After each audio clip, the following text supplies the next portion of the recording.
Hello, my name is Medea Benjamin with the group Code Pink, and I will be co-hosting this with Norman Solomon from Roots Action, Norman, director of rootsaction.org and author of many books, including War Made Easy.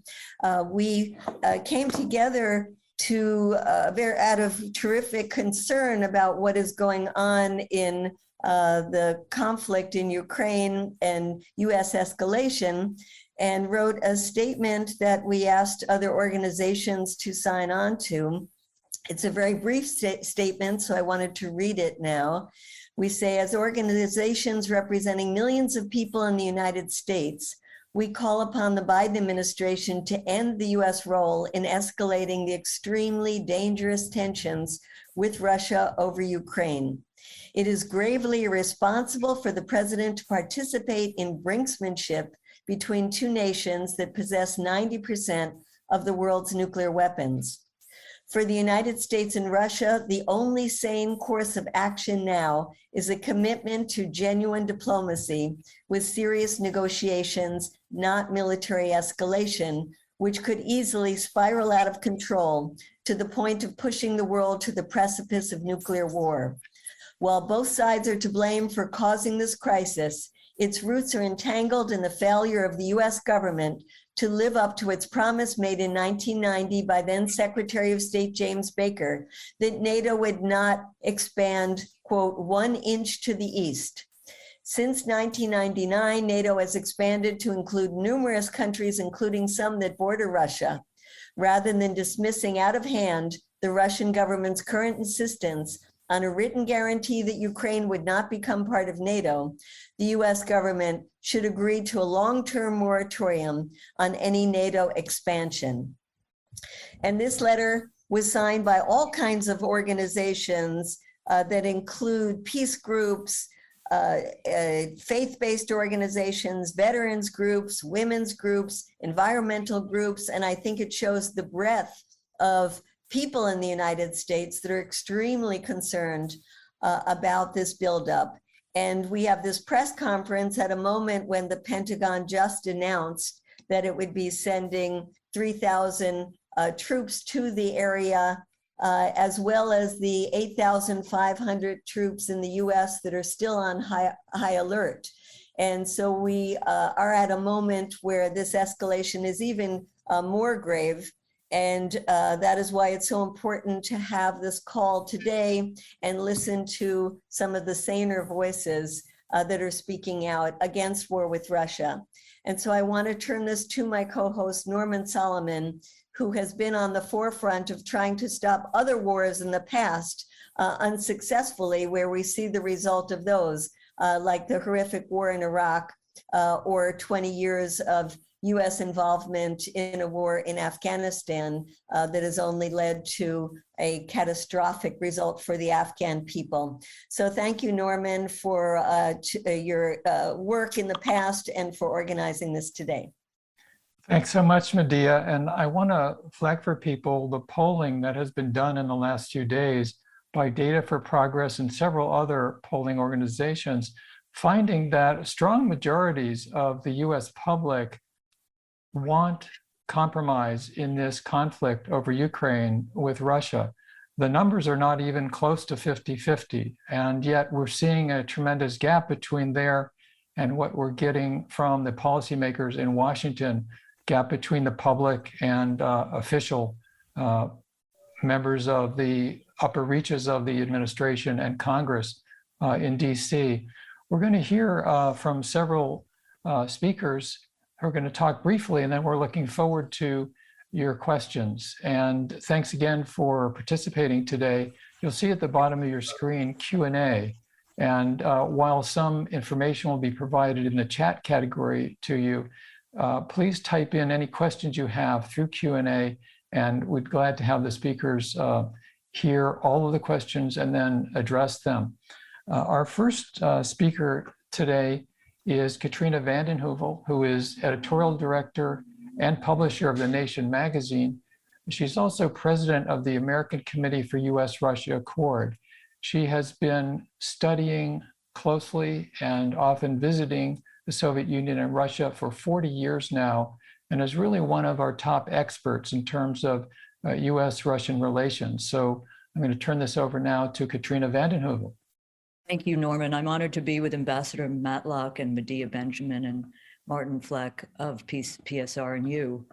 And we meet at this moment in US-Russian confrontation may be as dangerous as the Cuban Missile Crisis. We have two nuclear-armed countries on the precipice of military action. But I think today we want to talk about what we can do to diffuse this crisis. Medea spoke of the troops being sent. I've also been following the flurry of diplomacy. Macron, the French president, is scheduled to meet with Putin. Lavrov has been on the phone several times with Blinken. The Finnish president is playing an interesting role, having had a conversation with Putin on the 21st, where they spoke about the Minsk Accord very seriously. I think there's a delusional quality to this conversation because the US has no significant national security interest in Ukraine, and a civil war, which Ambassador Matlock knows full well about, has been internationalized into a geopolitical struggle, a proxy war between US, NATO, and Russia. And NATO's provisions, its own charter on territorial integrity and the economy, would not even permit Ukraine to join the organization at this stage. Just briefly, Medea alluded to this, and I think Ambassador Matlock would speak carefully to this. The escalating grave original sin was NATO expansion in 1997. But before that, in Malta, when the Cold War was declared over, the presidents, Gorbachev and George H.W., both said no one had won the Cold War. But the triumphalism that followed, with Russia on its knees in different ways, led to this kind of sense of America as the indispensable nation, unipolar power. And I think in that context, we saw NATO expand even further. 2008 was when Ukraine and Georgia were fast-tracked. But the triumphalism led to a politics that has now emerged in the danger of a war. And it is very true, this idea of the promise to Gorbachev was violated. I'm not sure written agreements would have meant much, but certainly in the establishment inside Moscow, which exists, the idea that Putin is the sole authoritarian leader. He is a soft authoritarian, but he has a blob of his own.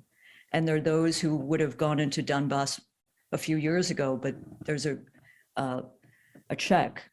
But in terms of the possibilities on offer at this stage, and I think the troops being sent to neighboring countries is enormously, exceedingly dangerous. But even more dangerous, I think, are the, quote, lethal, what are these lethal weapons? I've never heard of a non-lethal weapon, but they're sending these weapons and advisors. And our media, there's good media, but there's also a media that offers no context, no history. We've been shipping weapons for years, and there have been advisors in Ukraine. But the escalation is very dangerous, and particularly dangerous because it could be a tripwire.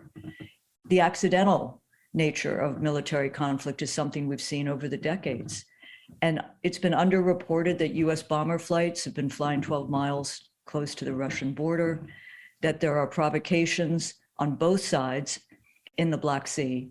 And that's very, very dangerous. At the moment, the possibility of compromise rests on several options. One is a moratorium on NATO expansion, considering that Ukraine couldn't even join at this stage, according to NATO, for 10, 20 years. The other is the Minsk II compromise, which was accepted in 2015. It was US, the UN and EU. This consists of Germany, France, which have been not as belligerent, bellicose, either in terms of leadership, statements, or the media, and Ukraine and Russia. And I think it's interesting, I don't know what Ambassador Matlock thinks, but you no longer have Poroshenko as the Ukrainian representative. I mean, you have someone who came to power, Zelensky, as an anti-war candidate, and of course was not his own person, there are many sources. But it would really be an autonomous Donbass region with Ukraine's borders recognized protected. And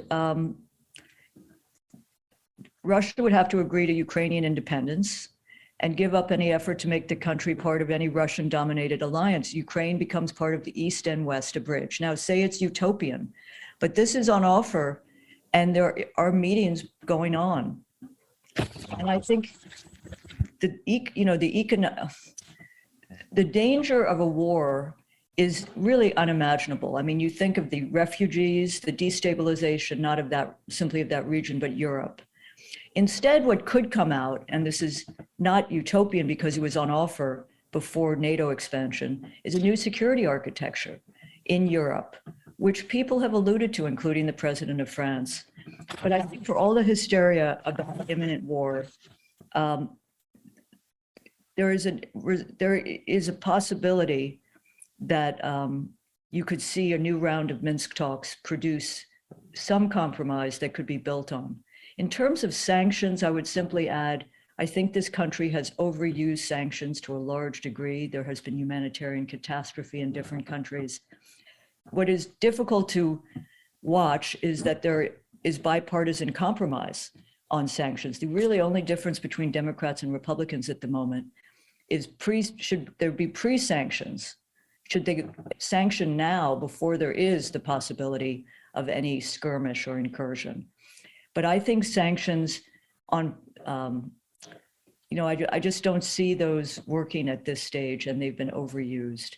I simply, I think that if we continue to lay out what the alternative is instead of just denunciation, there is a possibility of moving forward. And Ambassador Matlock has seen at different stages that possibility. I'd end by saying that the demonization of Russia over these last years, most exceptionally Putin, he is a soft authoritarian, no brief, but he is someone who faces forces in his own country. He is not a sole operator. So I think that's important to understand at this moment. And the last thing is Cold Wars, as Medea, we all know. Cold Wars close the space. They're lousy for progressives and all kinds of people, and they close the space for debate, discussion, dissent, and alternatives. So I think we have to fight against this possibility of military conflict, war, for the sake of a country that needs to really take care of its own issues. Think about what we're going to waste in terms of efforts on climate crisis, on inequality, on racial divisions, and getting our own house in order and being more restrained and being a better member of the international community seems to me an important task ahead. Thank you. Thank you, Katrina. We just heard from Katrina vanden Heuvel, and I want to call everyone's attention to the piece she wrote yesterday, published by the Washington Post yesterday morning, outlining possible constructive steps through Minsk II and so forth to get out of the current dangerous situation. We're now going to hear from Jack Matlock Jr., who is a career diplomat. He was US ambassador to the Soviet Union from 1987 to 1991. Before that, he was senior director for European and Soviet affairs in President Reagan's National Security Council staff. Ambassador Matlock. First of all, I agree with everything Katrina has said. There are so many aspects to this that one could talk for hours. And I think so much of what we're seeing today is simply reflects, I would say, almost a willful determination not to learn from history, because our policies now remind me very much of the policies of the European powers in 1914, competing over territory, the result of which was catastrophic for all. Now, let's look at the various issues that are out here. President Putin has paid particular attention to NATO expansion and saying that, well, there had been a promise. Actually, I think that NATO expansion was a bad decision, whether or not there was a promise. And I think that's the basic point, because one can debate what was said, what was not said, what was put in writing, what was not. But the fact is that the way the expansion occurred, I think, was something which has contributed to the situation today.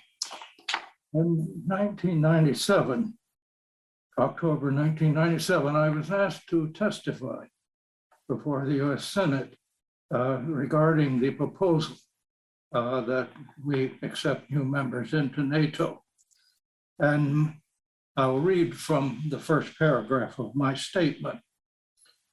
I consider the administration's recommendation to take new members into NATO at this time misguided. If it should be approved by the United States Senate, it may well go down in history as the most profound strategic blunder made since the end of the Cold War. Far from improving the security of the United States, its allies, and the nations that wish to enter the alliance, it could well encourage a chain of events that could produce the most serious security threat to this nation since the Soviet Union collapsed. I think we are, unfortunately, seeing that happen. But the first point I would make is it's not just NATO expansion.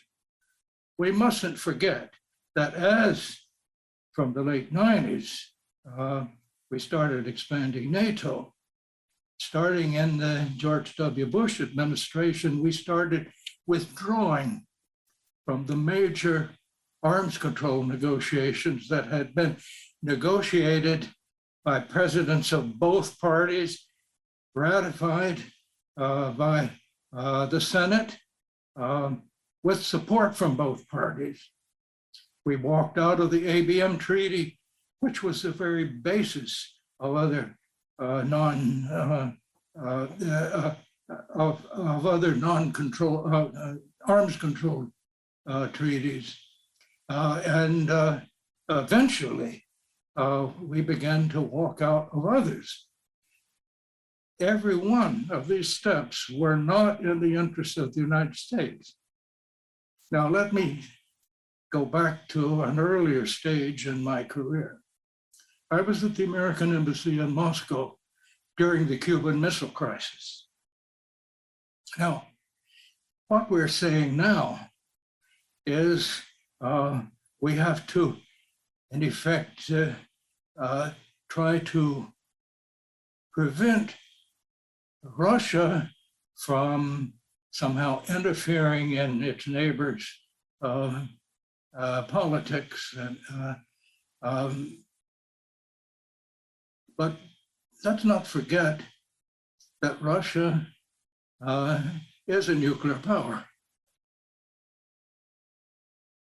I was in Moscow during the Cuban Missile Crisis, and I saw our reaction to Russia placing nuclear weapons in Cuba. Now, we talk a lot about international law, violation of international law. Let's think back. The Soviet Union did not violate international law in placing missiles on Cuba. After all, we had tried to invade Cuba at one point, the whole Bay of Pigs, and had failed. And the Cuban government asked for them. How did we react? Of course, we reacted, they have to be removed. And in fact, the Joint Chiefs recommended that we bomb the sites. Fortunately, Kennedy decided on a different course. I was in Moscow and I translated some of the messages from Khrushchev to Kennedy.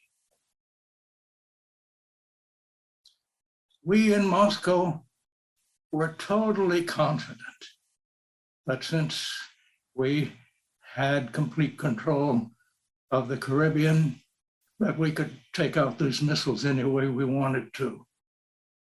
But Kennedy came to an agreement. Part of it was secret because the US had actually stationed nuclear weapons in Turkey that could reach the Soviet Union. So the agreement was that the Soviet Union would remove its missiles from Cuba. The US would guarantee that it would not invade Cuba again. And though it was kept secret, Kennedy agreed that he would, in due course, remove the missiles from Turkey. That was an agreement which was not written, but it worked. And we have learned since how close we came to a nuclear exchange.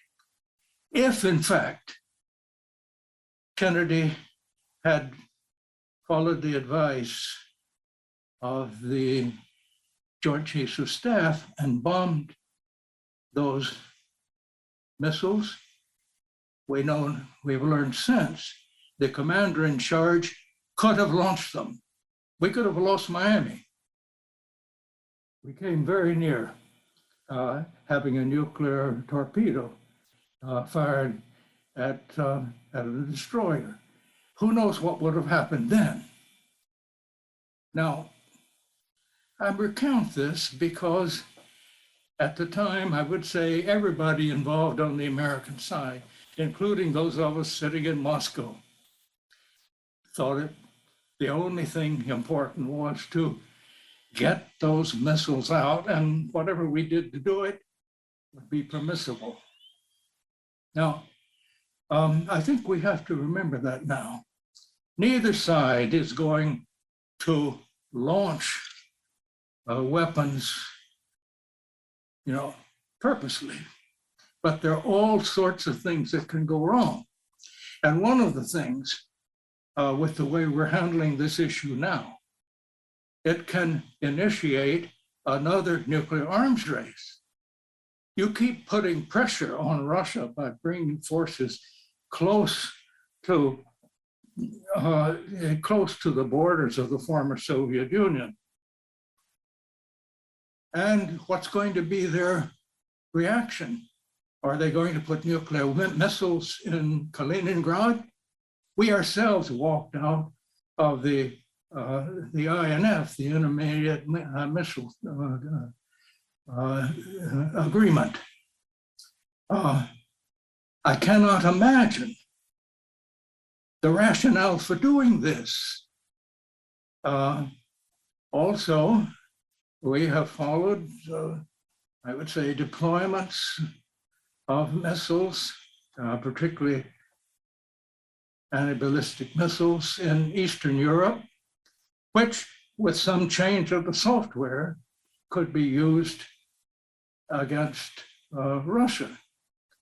We seem to have totally forgotten how countries react to what they consider such threats.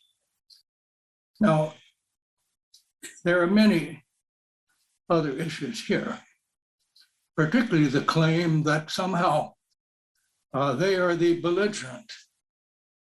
Ukraine's problems are internal.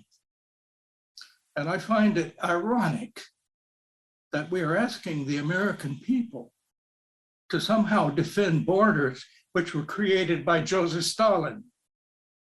Because it was Stalin, as recently as the end of the Second World War, that brought what had been Eastern Poland, that is Galicia, an area which had never been in Russia. It had been in the Austro-Hungarian Empire, then Poland.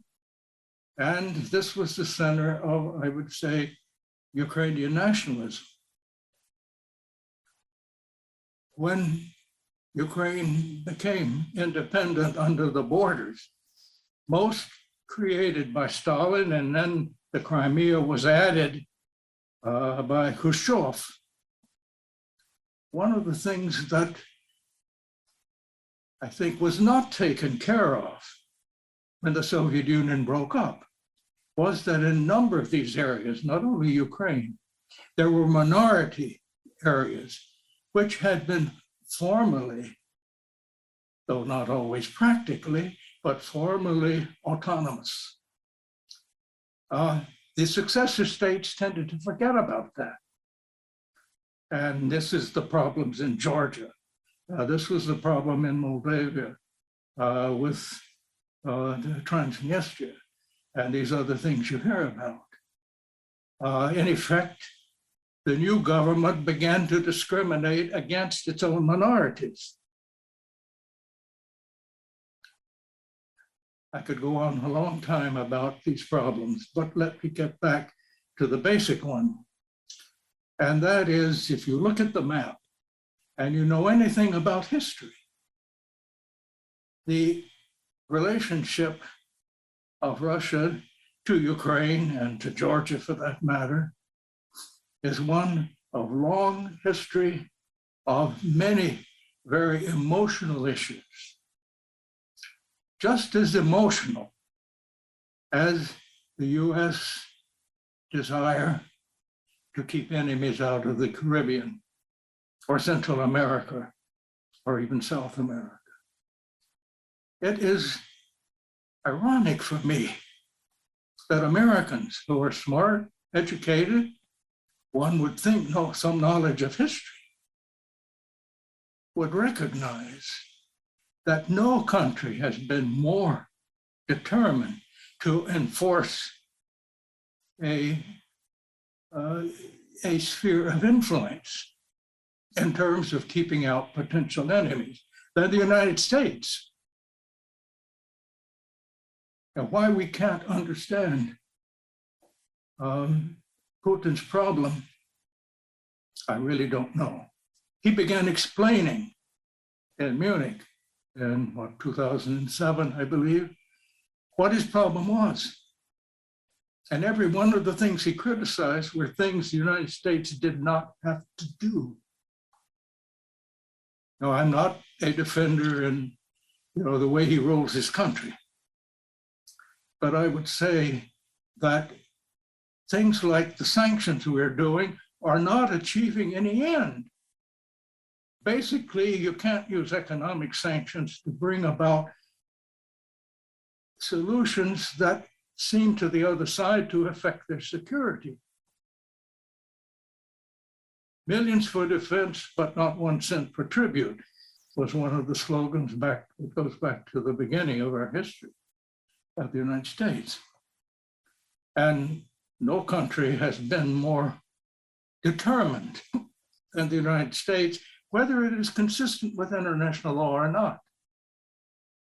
And those who call Russia belligerent, I would say, look, the United States illegally invaded Iraq. Who are we to put ourselves up as those who should be enforcing rules that we ourselves violate when we feel we need to? All right, we are where we are. And if the present negotiations lead to an understanding and that will comfort the Russian leadership, that there will be no further, say, military pressure on countries that are immediately close to them. I would remind people that Russia accepted the independence of the 3 Baltic states. They've always been considered separate from the others.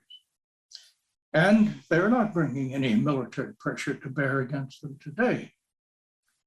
And while we talk about nuclear weapons, we also should remember that Russia and perhaps other countries have undoubtedly capabilities for cyber warfare, for all sorts of, you might say, intermediate things for which it is very difficult to defend. And a final point, the most serious dangers we face cannot be solved if we try to divide up the world between enemies and friends. We're facing a continual pandemic, and none of our governments are doing a very good job of dealing with it. If you add to that pressures of some, usually not governments, but others, to get involved in biological warfare, we're going to be much off. We're facing climate change that can be catastrophic. We are facing some of the most difficult movements of population because of failed states. And I would say parenthetically that Ukraine is very close to a failed state when you really look at what's going on internally. We really have to stop this sort of maneuvering that brought 2 world wars in the 20th century. And I think that we did have in the 90s a chance to create a Europe whole and free by leading them into a security arrangement that includes Russia. That is the task today. And if the current negotiations lead to something like that, I would be encouraged. But there are real dangers in the way that we're carrying it out. And I think it's high time we began to pull back to spend a good bit more time dealing with our internal problems, which are serious. And I think we must not ignore the influence of what I would call the military-industrial congressional complex. The current administration is actually increasing the defense budget. They approve more than even the Defense Department asked for. We are still involved in country after country, including in Syria, where we were trying to overthrow a government we recognized. You know, I really feel that it's time to wake up, but as Katrina has noted, unfortunately, we have the leadership of both of our political parties that seem to ignore these lessons of the past. Thank you. Thank you so much, Ambassador Matlock. Our last speaker is Martin Fleck. He's the director of Nuclear Weapons Abolition Program with the Physicians for Social Responsibility, one of the groups that has signed on to this statement. Thank you for joining us, Martin. Thank you, Medea. Thanks to these 2 esteemed panelists that preceded me. Can everybody hear me all right? Is that a yes? Good. And I want to say thanks to Roots Action and Code Pink for putting this together today. I want to reiterate that 100 organizations signed on to this statement supporting diplomatic solutions, and I can't possibly pretend that I speak for all of them. Now you've heard from the experts, and I'll just add a few words here more from an activist perspective. In my role at Physicians for Social Responsibility, I've been working with young health professionals and medical students. And they are demanding, you know, these are young folks, and they are demanding a change to the status quo. They say it's time to rethink security with health in mind.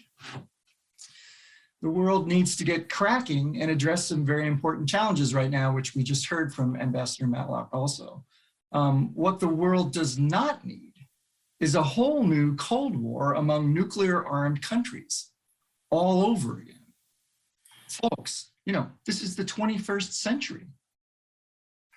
On a situation like Ukraine, PSR's central message is very similar to what you've been hearing. A misunderstanding or a screw up by someone could escalate and ultimately nuclear weapons could come into play. To err is human. You just heard Ambassador Matlock telling some chilling eyewitness stories about the Cuban Missile Crisis. Times like this, cool heads need to prevail. The Ukraine situation is serious, but when you step back and look at it, it feels to me like Putin and Biden are like two school kids and they're having a squabble in the schoolyard. And what they're not paying attention to is the whole neighborhood is burning down around them. It's like they didn't get the memo. We need our world leaders to settle their differences like adults. Respect national boundaries, abide by international agreements. As leaders of the two most powerful nations on earth, Putin and Biden have important work to do. There are massive challenges that are unmet. For example, we have two humanitarian catastrophes that are underway right now, and another one looms. Humanitarian catastrophe number one, the pandemic. According to a memo that I got in my email box from Johns Hopkins, 54,000 people a day are dying around the world from COVID. And 39% of the world's population has not yet received its first dose of a vaccination. We need a worldwide vaccination effort. Humanitarian catastrophe number two, climate change. We're having record warm years. 2016, 2019, and 2020, those were the top three warmest years ever on record for our planet. 2021 was in the top 7. I mean, can we get the message that there's an issue here? We need to get beyond the Glasgow agreements globally, and we need to get serious about reducing fossil fuel use. And that includes fossil fuel use by the world's militaries. The third humanitarian catastrophe, the one that is looming, is nuclear weapons. And that's the issue that PSR was founded on back in 1961. And you know, the doomsday clock is stuck at 100 seconds to midnight. I mean, what message could possibly be clearer? Total world arsenals right now are 13,000 nuclear weapons, 90% of them owned by the US and Russia. Between those two countries, we have 3,400 deployed operational nuclear weapons ready to go. You know, I hate to say it, but these weapons are, almost all of them are much, much larger than the ones that destroyed Hiroshima and Nagasaki. Climate studies tell us, and this is something that PSR has been trying to alert the world about, and so has the International Campaign to Abolish Nuclear Weapons, and so has the International Physicians for the Prevention of Nuclear War. We've been trying to warn the world that climate studies are telling us that if just 3% of the weapons that are in the US and Russian arsenals were used to destroy cities, the soot in the stratosphere would ruin agriculture, and it would put 2 billion people at risk of starvation. We simply can't afford to keep going like this. Now, at any given moment, thank goodness, it's unlikely that a nuclear war is going to break out. Absolutely, that's true. However, the laws of probability tell us that as time drags on and on, the chances of an unlikely event happening approach certainty. This is one reason why the Ukraine situation is making us all so nervous.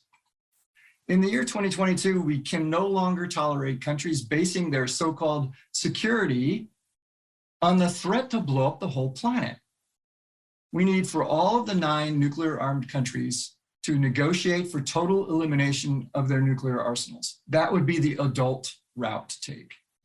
By the way, the P5 are already obligated to do that under the Non-Proliferation Treaty. The rest of the world is showing the way with the Treaty on the Prohibition of Nuclear Weapons. 86 countries have signed that treaty, 59 of them have ratified it. This is making nuclear weapons illegal under international law, which of course they should be. Biological weapons are, chemical weapons are, of course nuclear weapons should be illegal. More countries are ratifying all the time. The Nuclear Ban Treaty is showing us the responsible path into the future. We really do owe it to the next generation to give them a fighting chance. Thanks. Thank you so much, Martin. That was great. And Norman now is going to lead us in the Q&A section. Yeah, thanks to everybody who's spoken. We have a number of questions. I'm going to read off the first one here. It says, multiple speakers have referenced the lessons learned from the buildup to World War I in Europe. But what about the lessons learned from the buildup to World War II, when European powers first elected to accept and accommodate Hitler's demands for more territory, such as Sudetenland, Austria, Czechoslovakia? How do you reconcile the different lessons learned from World War I and World War II and the outbreak of war in both cases? And Ambassador Matlock, I know among your other posts was, I believe you were ambassador to Czechoslovakia, and perhaps you could just address this question in terms of lessons learned from the two world wars as you see it. The use of what we call the Munich analogy, which led us into Vietnam, thinking we had to stop this expansion of a world communist empire, was simply mistaken. And I think what we're facing today is an entirely different situation from the one in 1938, 39. The fact is, all of this talk about, oh, Putin wants to restore the Soviet Union, et cetera, I think that is absolutely mistaken. What he wants is a Russia which is respected, and a Russia which is secure in its borders, and particularly one which is capable of protecting the interests of ethnic Russians who turned up to be outside the Soviet Union when the Soviet Union broke up, peacefully and not as a result of Western pressure. This is something else I think we have to bear in mind, is that the idea that we won the Cold War, that the Soviet Union and therefore Russia lost, is wrong. It's absolutely the opposite of what happened. We negotiated an end to the Cold War with the Soviet Union. And actually, the first President Bush advised the Ukrainians in a speech to the Verkhovna Duma to adhere to Gorbachev's Union Treaty when he was proposing a confederation of the various republics. The US then supported that, minus, of course, the three Baltic states, which we never recognized as part of the Soviet Union.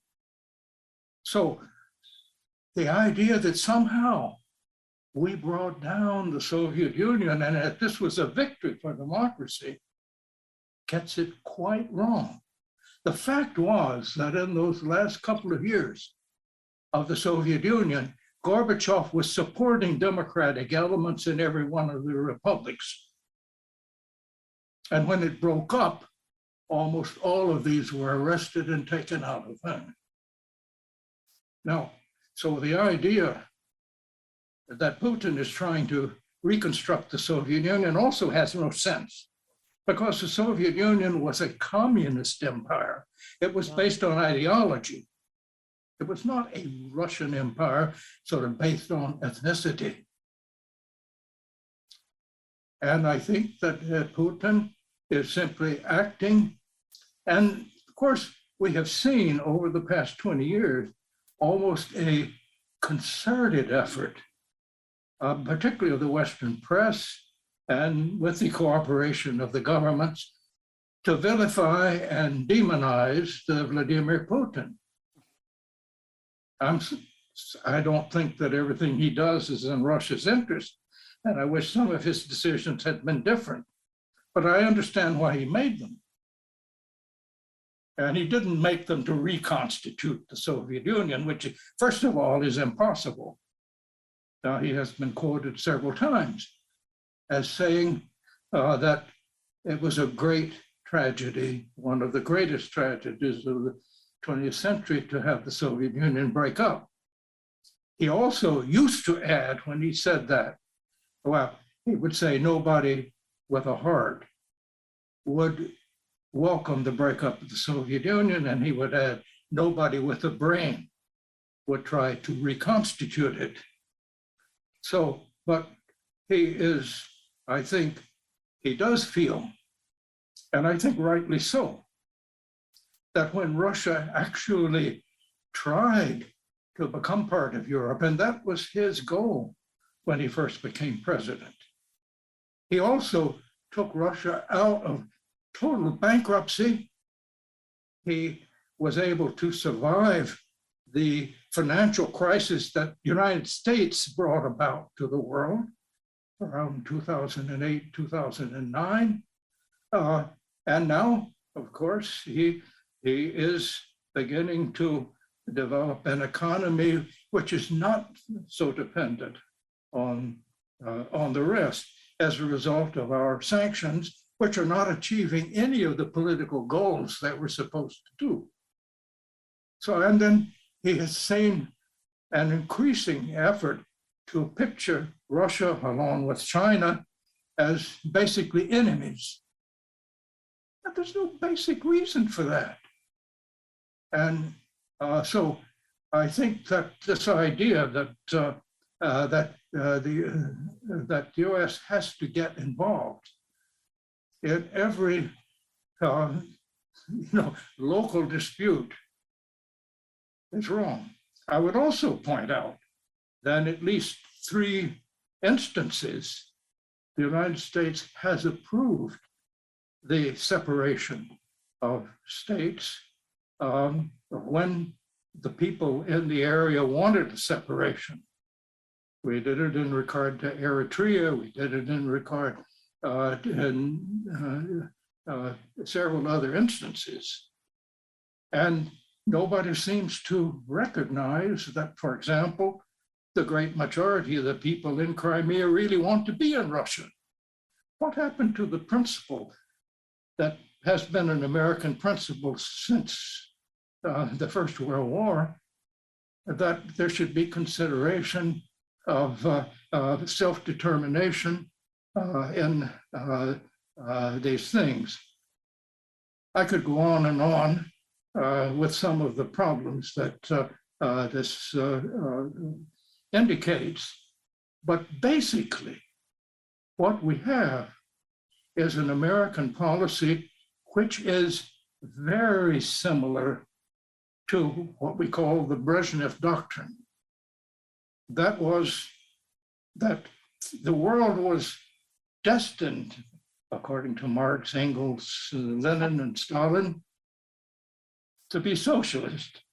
And if a country was socialist, it was the duty of the Soviet Union to support them. And that's why, for example, the invasion of Hungary, the invasion of Czechoslovakia, it was to, now, there were several things wrong with that.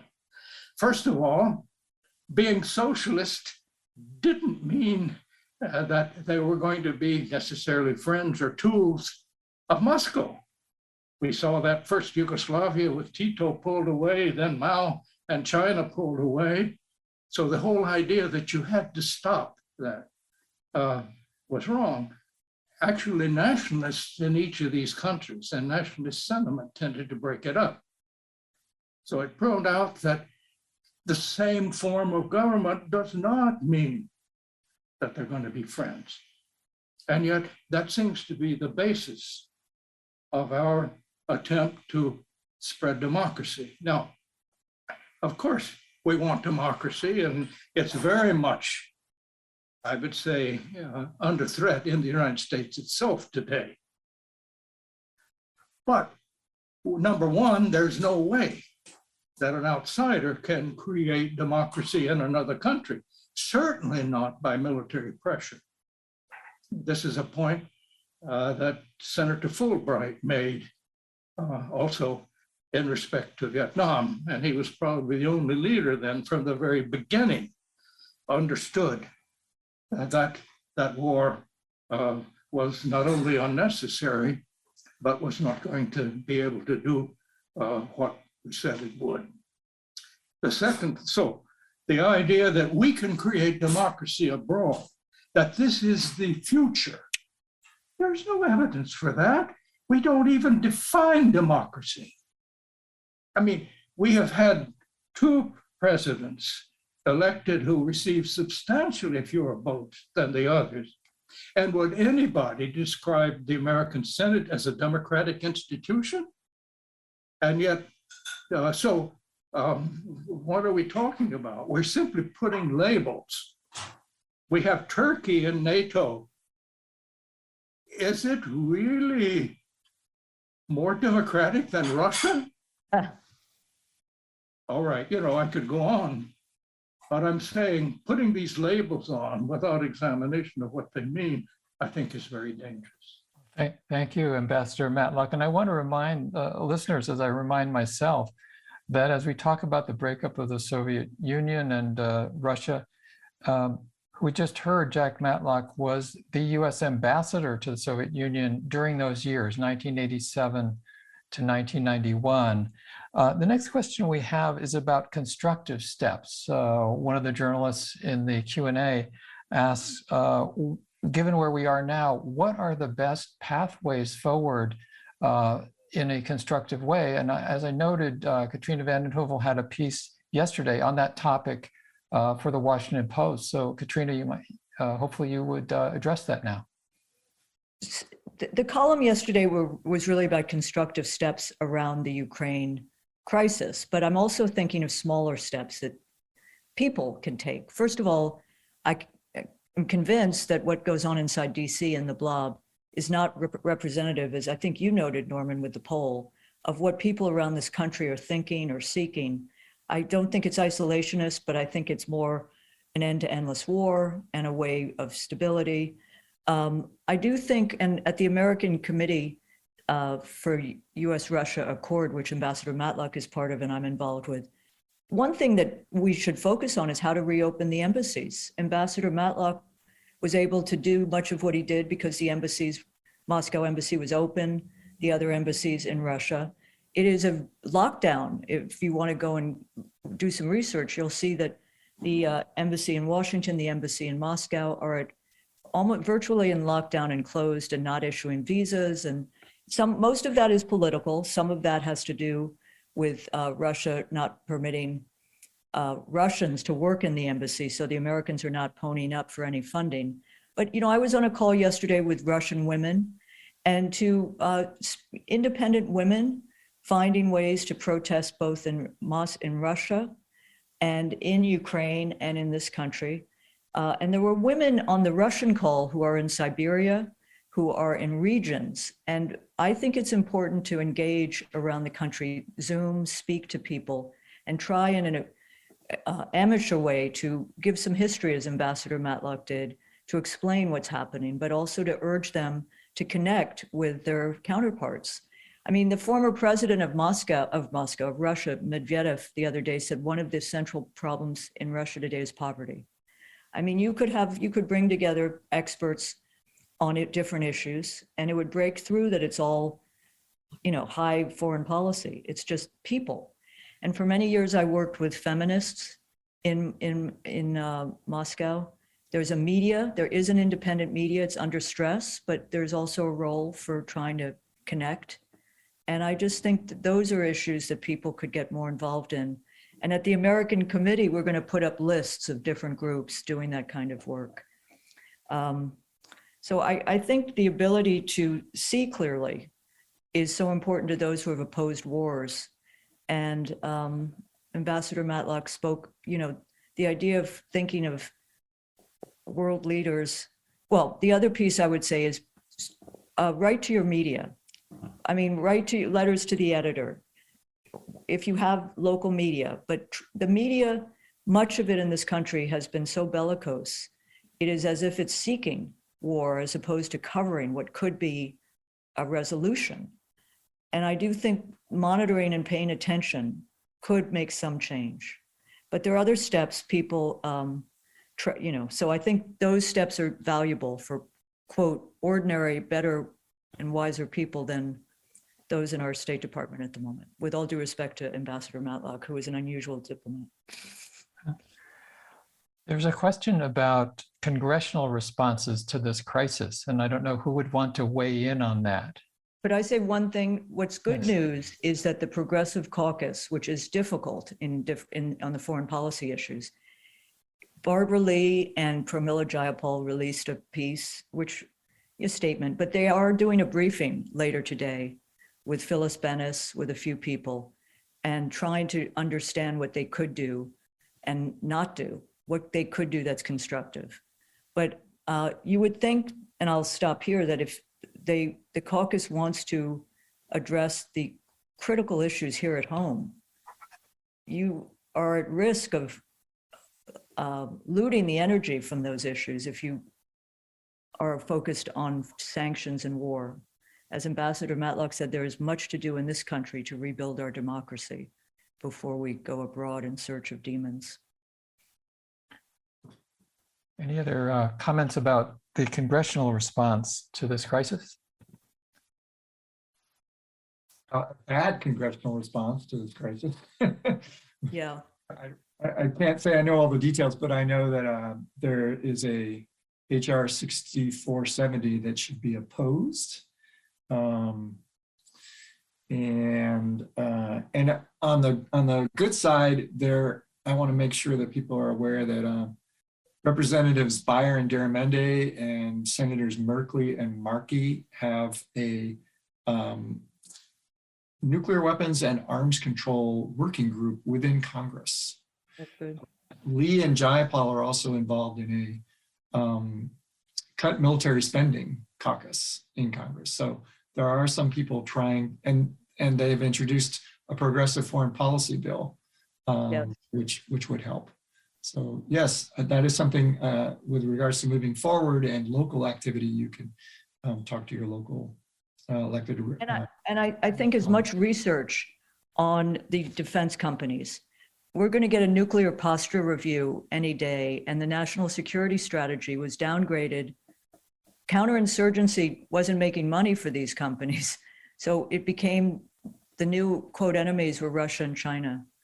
And I think one respects Mark Pocan and Barbara Lee. They have the Defense Budget Cut Caucus, but up against the missileers, the money in the system, and the jobs. These are issues which, need addressing so that you can begin to have a defense budget, which shamefully, as Ambassador said, and I think you said, Medea, is more than it was during the height of other Cold Wars. This should be a moment of beginning to reduce. Norman, can I add one thing on the congressional level? Martin, you brought up the Meeks bill in the House, which is called Defending Ukraine 6470. There's its equivalent on the Democratic side in the Senate, introduced by Menendez, that already has 41 co-sponsors, and it's all Democrats. And it's just as bad. The Republicans have their own bills, one called Guaranteeing Ukraine Autonomy, that McCall introduced on the House side and that Senator Risch introduced on the Senate side. One quite comical difference is that the Republicans called for $450 million in expedited lethal aid, and the Democrats have upped it to be $500 million. There is some differences, as Katrina said, in terms of when sanctions should be implemented, but all four of them are terrible bills. And there are people that are part of the Progressive Caucus that have signed on to these bills. So we have a lot of work to do to get people in Congress to recognize what the American people want. 6470, Medea, on the 6470 is the Meeks. On the Senate side is 3488. And then there are two on the Republican side, HR 6367, and a companion bill on the Senate side. Thank you.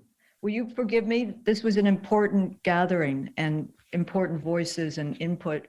I just have to go and do a radio. So And we'll be wrapping up. Thank you so much. And thank we'll be you, wrapping up thank you, soon. and thank you, Thank you, Martin. Thank you, Katrina. Ambassador Matlock. Thanks so much, Katrina. And we have just a couple more questions for those who can stay on. I just want to interject, addressing the journalists here. There are dissenting voices in Congress, but there are very few. And I skipped high school long ago to go to a hearing of the Senate Foreign Relations Committee and heard Senator Wayne Morse. And at the time, the journalists in 1967, when I heard him speak, they were still dismissive of dissenters on Capitol Hill. They were few and far between. The Vietnam War was the conventional wisdom, just as the current conventional wisdom is that we have to so-called stand up to Putin. And I would urge journalists to keep in mind your own historic role, that you not repeat the mistakes of the journalistic establishment back during the escalation of the Vietnam War, and just don't conform. Just do your journalistic due diligence and have other voices come through as well. We have two more questions I'd like to bring up here. One is a question, I guess it would be for Ambassador Matlock, what you think the response from Vladimir Putin is likely to be at this stage in terms of the latest moves, the military moves now ordered that we've heard just today from the United States. How do you think Russia will see and respond to today's Pentagon announcement? Well, I don't know.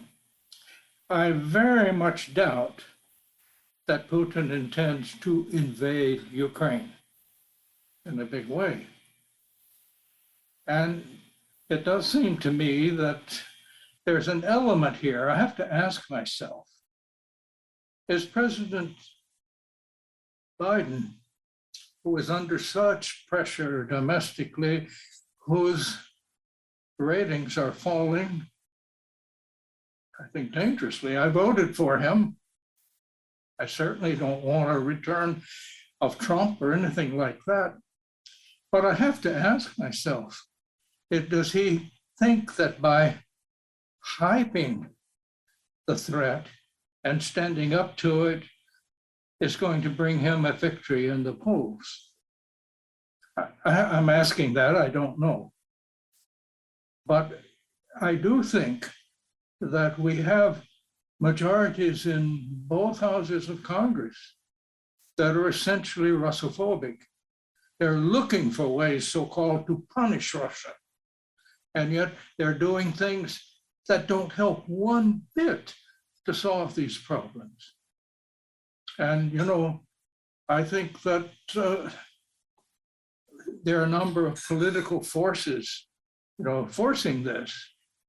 You have what is still, I think, a totally unfounded Russiagate, the idea that there was interference in our elections. And I think that has been thoroughly debunked. And yet, I think many Democrats feel that somehow you're supporting Trump when you say that. Well, no. We should really look for the truth and not measure everything as if it's going to support one candidate or the other. And the only way to get out of that is stop getting ourselves involved in what is essentially internal disputes. Now in Ukraine, that is essentially the problem of a divided country, which, however, is of vital importance to its neighbor and has a history of being part of its neighbor. And being to fiddle with that as if somehow we are serving our interests to introduce more arms and get more people killed there simply beggars the imagination. I think we have become at home so blinded by domestic politics. On most issues are so divided that it is ironic the one issue that seems to unite both Democrats and Republicans in Congress is to go after Russia or go after China. And both of them, I think, are fundamentally distinct and very dangerous. Thank you. Ambassador Matlock, thank you for that. We have one more question that I'm going to bring up, but I do want to mention that if you have follow-up questions, any journalists on this call today that we haven't been able to get to, I'd be glad to share them with all three of our speakers. You can email those questions to me. That's norman@rootsaction.org. That's norman@rootsaction.org. And the last question has to do with the importance of the pipeline. We hear the Nord Stream 2 pipeline, whether either of the panelists here would like to address that. It comes up in the news media, Germany's need for energy and so forth. How might this play out, and how is that important in terms of US policy? I'd like to jump in. We're in an interconnected world now, and our economies are interconnected in ways that, once again, an adult approach would be to move towards more interconnection between nations. But we should recognize that there's economic dependencies that did not exist in the original Cold War. That's a great argument to not have another Cold War. Well, it seems to me that we are making a big mistake to get involved in that. After all, you know, in my day, we were encouraging the Soviet Union to dump its communism, its socialism, and join the world as a capitalist power. Now, it makes a lot of sense, given Germany's and West Europe's need for gas, to build that pipeline. Let's face it, the one that goes through Ukraine can't carry enough that Western Europe needs. First of all. Second, the Ukrainians have been involved in the past in that in the most outrageous way, not paying for the gas they take, and then when the Russians cut down the amount, they keep stealing it and not sending it to Western Europe. This happened in the past. And yet people blame Russia for playing politics, actually. And it's quite reasonable that Germany and Russia would want a direct tie. And it doesn't even mean that there's going to be less coming through the Ukrainian pipeline. They've made assurances of that. They'll continue to get gas from Ukraine. Why in the world do we oppose that? It doesn't involve us. I mean, some people who say, oh, they should be buying the gas from us. But does that make economic sense? And so I think that too much of our policy, including our use of our control of the financial system to achieve political ends, is mistaken. And I think that, first of all, I think that, you know, we are trying to achieve a monopoly, a control of security throughout the world, and making ourselves the lawgiver, the judge, the jury, the executioner. That's not going to work. And I think that the pushback in the long run is not going to be in the interest of the United States. But I think there's still an attitude in Europe, well, you've got to have the Americans in, and yet increasingly, I think Europeans are going to say that some of these things we're pushing them to do is really not in their interest, and they're not really being threatened militarily by Russia. So why do we keep pouring arms into there and encouraging the use of military force when it isn't going to solve any of these problems? Thank you, Ambassador Matlock. And to just sort of sum up a couple of points worth emphasizing. First, thank you very much to all three of our speakers.